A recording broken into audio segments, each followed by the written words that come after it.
It's the Al Travis Show, and we love having fun him every week and talk a little bit about farming and what's going on out there. He is Jerry Groskreutz.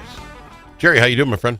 Well, I'm doing okay. Survived Farm Fest last week and 2 county fairs.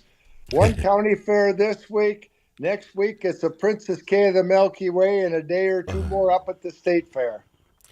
It has to get old, though, right? At some point, a county fair is a county fair is a county fair, and it's another booth. And no, yes, It doesn't, Al. Maybe you start to get tired because I was driving back and forth to Redwood Falls. Yeah. So 3 days I drove 700 miles. So maybe wow. that gets old, but it's being with people. And, each one you go to is sometimes like a family reunion. Some people you see, farmers, you'll see at almost everything. Others you'll only see once a year at that certain event. So it's kind of like a family reunion, too. All right. And when you get there, I get it, Farm Fest, you do some professional work, you're doing some talks and that sort of thing. You do a lot of remotes, I presume, for the stations back home and that sort of thing. What are you doing when you're out there? Well, yeah, I'll have some sponsored interviews, and it's just mind-boggling now, the technology. And I just keep saying, it's been a lot for this old boy to learn what to do. But I was driving over to Farm Fest, and of course, radio stations now, you're pretty thin compared to back in the day. So I had a market report coming up, so I pulled off on the side of the road, a side road, so it was safe. Got out my laptop, called the broker, recorded a 7-8 minute interview, turned on the hotspot on my cell phone, and I could data into the computer with the log in the studio and slide that file in, and 2 minutes later it was on the air. See, that is so funny. It's inside baseball stuff, but you'll remember, radio back in our day, you had a big box. You could plug into the box. You had this antenna. You try to aim at your antenna where the radio station was at, and if you're further than that could reach, you weren't going to do the remote, and yet here you are, just put it on the internet, and the internet will take care of the rest. Yep, or you had to get a phone line in after the Marty, we used to call it. Yep. But if you want to hear a funny story, it would affect you too. A couple of years ago, I'm at the Goodhue County Fair, and there was a one-room schoolhouse that they had moved onto the fairgrounds. And it was really unique, fancy woodwork for its day. Yeah. And so they had some young kid there teaching these little kids in these old-fashioned desks in a one-room schoolhouse like their great-grandpa and great-grandmas attended. And so I was doing an interview with this kid afterwards, really a polite kid, and he knew the history of this school, why it was so unique, where it came from. Fascinating interview. And I said, boy, all this change in technology, back when I was a student at the University of Minnesota, we thought it was really cool. We had a calculator. You would add, subtract, multiply, and divide. And we were excited because we didn't have to use the slide rule. What made it so funny is he wasn't trying to be a smart aleck. I go, oh, no, I know what a slide rule is. I saw one in a museum once. That's so tough. Yeah, quick story about old farms. The Oliver Kelly farm, we'll never forget it now, is up in Senator John Hoffman's district. John Hoffman's the guy who got shot, right? The senator got shot. So the first time I meet him, this is 15 years ago, 20 years ago, he comes on my Between the Lines program. And one of my things at the every end of every show is guests get to talk about whatever he wants to. I'll talk about whatever I want to. And it was the appropriations time in the legislature.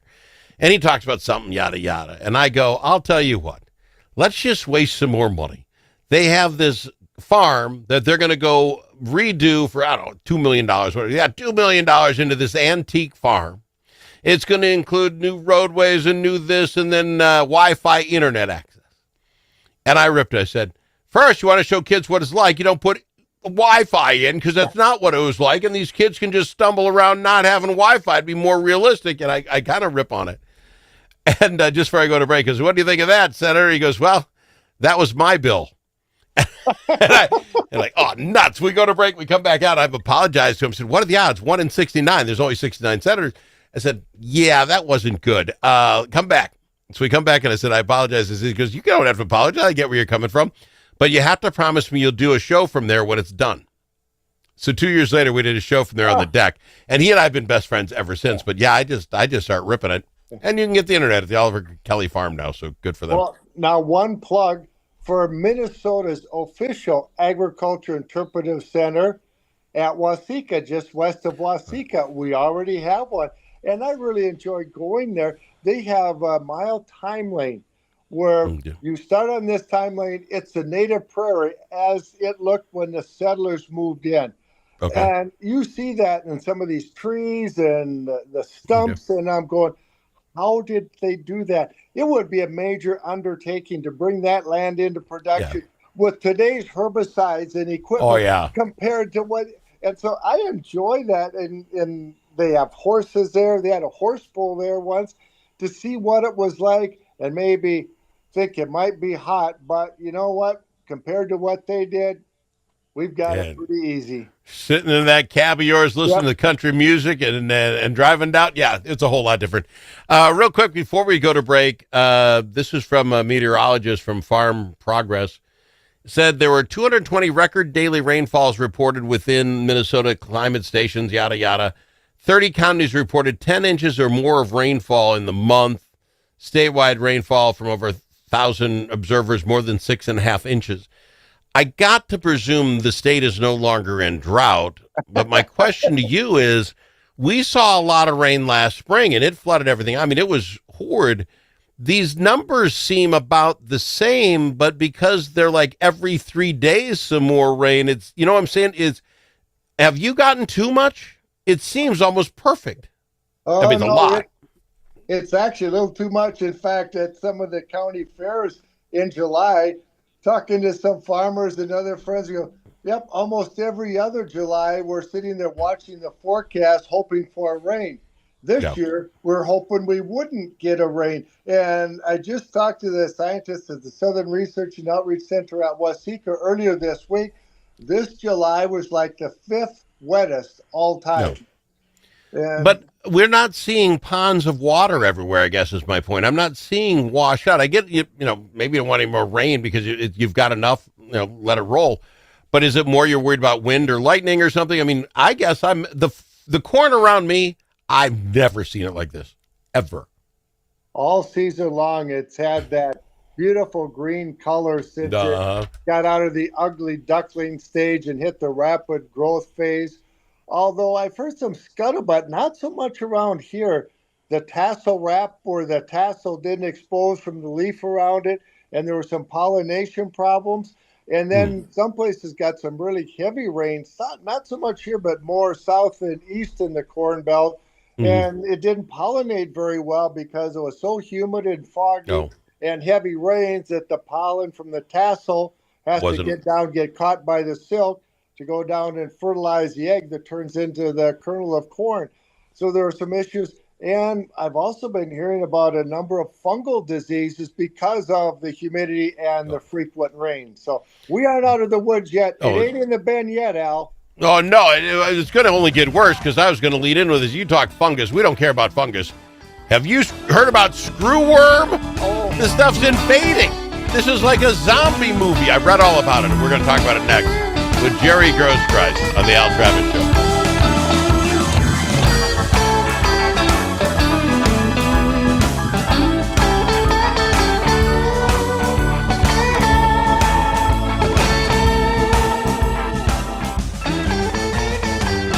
Just when you thought it was safe to go outside, we get this report from Successful Farming magazine. Agriculture Secretary Brooke Rollins said Saturday she will have a major announcement this week in the battle against New World screwworm. Boy, with a name like that, you don't want to be messing with. This is a flesh-eating pest. uh, Get out of here. Am I worried about this now?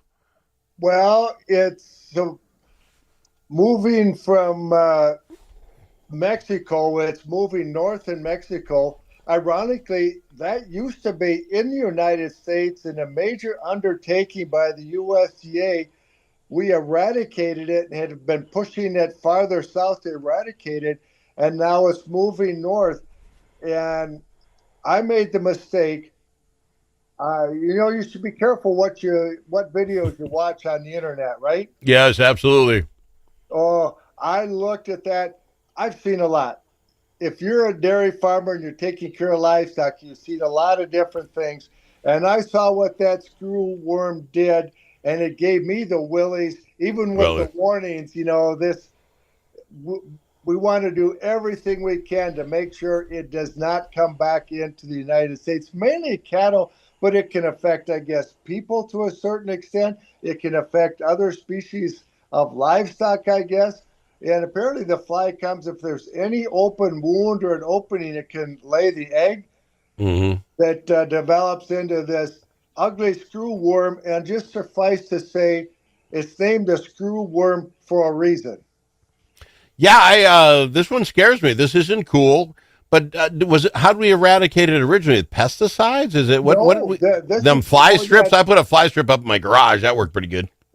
No, they. I believe they used some somehow or another. They were able to sterilize some of the male flies. From That what seems I like an read, intricate operation. yeah, way back in the day before we had pesticides, insecticides, anything like that, I guess. And they got it eradicated in the U.S. So I'll tell you what, anything that Brooke Rollins, Secretary, and USDA and APHIS want to do to keep that out of the United States, I'm for it. We don't I want can't. it here. I can't get past that. We sterilize the male fly. Um, do we generally do that on a Friday, like mine, so you can sit on Saturday with frozen peas in your lap? Is that how we did that with these flies? How do you do that? I don't know how they did it. It was a long time ago, I guess. And it just mentioned Darn. that that's how it was eradicated back in the day. Just a brief comment. I thought, boy, how did they figure out how to do that back then? Yeah, well, back then, even today, it seems like a lot of work. Let's last topic. We talked last time here. I don't know if you remember this, but whether farm property rentals or buying the property would fluctuate much with the idea that the corn prices are so low, inputs are high, and whether you thought there was some wiggle room there.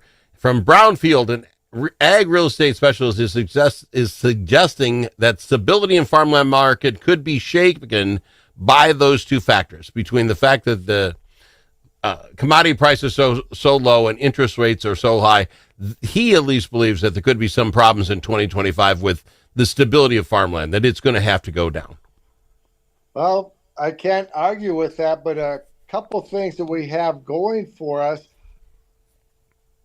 Long-term interest rates, I guess, are what, around 7%, something Yeah. like that.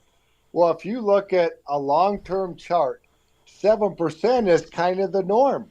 We Yeah. kind of got spoiled a few years ago. And for those of us that lived through the 80s, when Chairman Volcker slammed on the brakes to control inflation, we couldn't adjust that fast.